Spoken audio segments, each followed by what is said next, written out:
কে বাবু মিয়া, কি অবস্থা? হ্যাঁ নয়ন মিয়া, কি অবস্থা? কেমন আছেন ভাই? এই তো ভালো। কি কোরবানি দিবা না এবার?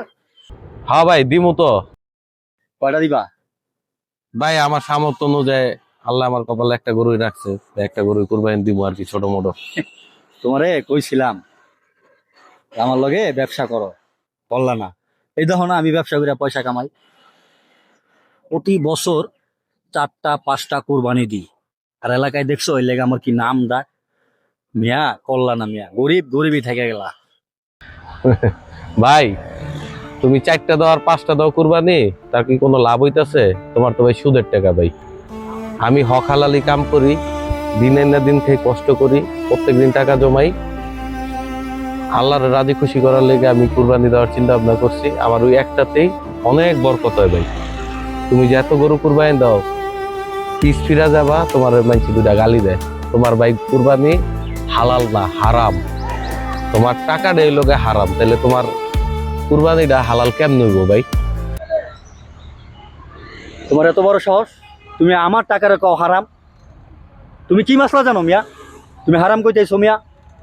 তোমরা গরিব, সবসময় গরিবই থাকবা, ব্যবসা করতে পারবা না। মানুষের উপকার করি টাকা দিয়া, সুদ কইতেছো মিয়া? হালাল হারাম শিখাও মিয়া আমারে, গরিব মিয়া। ওয়ালাইকুম আসসালাম। ভাই আপনারা ঝগড়া করছেন কেন, একটু জানতে পারি? জি ভাই, অবশ্যই জানতে পারেন।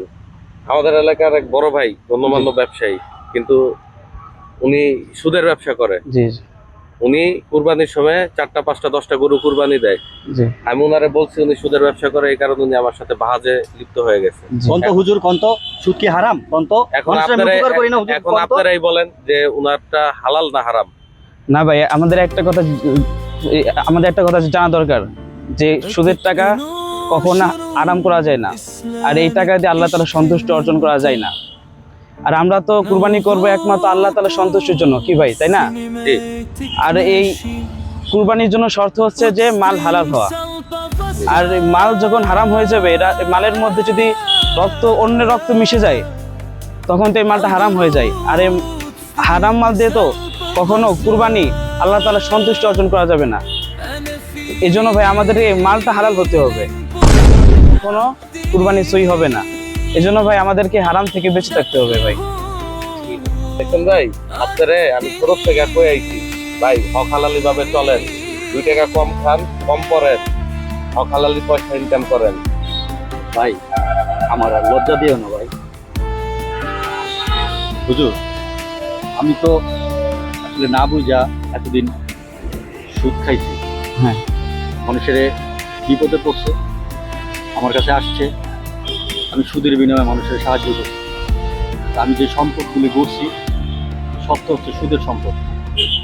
এখন আমি কিভাবে কুরবানি দেব? এখন আমি এই সম্পদগুলি কি করবো বলেন? আল্লাহ কি আমার প্রতি রাজি খুশি হবেন না? তাহলে আমি কি কুরবানি দিতে পারবো না? হ্যাঁ, অবশ্যই আপনি কুরবানি দিতে পারবেন। এই জন্য শর্ত হচ্ছে যে আপনি এক মন থেকে তওবা করতে হবে যে আমি আর কখনো সুদ করব না, সুদের লেনদেন করব না।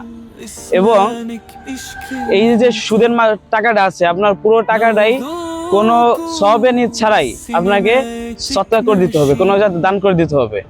এরপরে আপনার হালালভাবে আবার ইনকাম করা শুরু করেন, ব্যবসা করা শুরু করেন। এরপরে যে হালাল টাকা হবে, ওই হালাল টাকা দিয়ে আপনি কুরবানি দিবেন। কেননা এখন আপনার জন্য টাকা নাই, আপনার কুরবানি দেওয়াটা ওয়াজিব না আপনার উপর।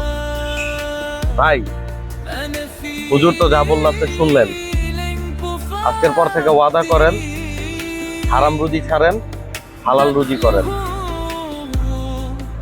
আসেন আমরা ওয়াদা করি, আজকের পর থেকে আর কোনো হারাম রুজি যাব না, হালাল রুজি করবো ইনশাআল্লাহ। আজকের পর থেকে আমি সুদ খাবো না, সুদের টাকায় আমি সম্পদ গড়ব না, বেহালাল কোনো কাজের সাথে লিপ্ত হব না। আজকের এই ভিডিও দ্বারা এই দুজন বুজুর্গর যেই মাসলা, কোরআন থেকে মাসলা দিচ্ছেন, হাদিস থেকে মাসলা দিচ্ছেন, সেই মাসলা অনুযায়ী আমি পরিশুদ্ধ হইতেছি। আপনারা যারা সুদ খান তারা তো বুঝতে পারতেছেন যে আসলে সুদের টাকায় আল্লাহকে রাজি খুশি করানো সম্ভব না, আল্লাহ রাজি খুশি হবেন না। আর কোরবানি হচ্ছে আমরা দেই আল্লাহকে রাজি খুশি করার জন্য। ইনশাল্লাহ যারা এই সুদের ব্যবসার সাথে লিপ্ত আছেন তারা প্রয়োজনে মানুষকে যতটুকু সম্ভব উপকার করবেন, কিন্তু টাকার বিনিময়ে, সুদের বিনিময়ে উপকার করে সম্পদের পাহাড় করার কোনো চেষ্টা করবেন না। কারণ আল্লাহ সুবহানাহু ওয়া তাআলা এই সম্পদের মধ্যে কোনো শান্তি রাখেন নাই এবং তার রাজি খুশির কোনো কারণও রাখেন নাই। আশা করি সবাই বুঝতে পারছেন। আর বুঝতে পারলে আমাদেরকে বেশি বেশি সাপোর্ট করবেন, আমাদের ভিডিওতে বেশি বেশি লাইক কমেন্ট শেয়ার করবেন এবং ফলো করবেন। সবাইকে সবাইকে ঈদ মোবারক।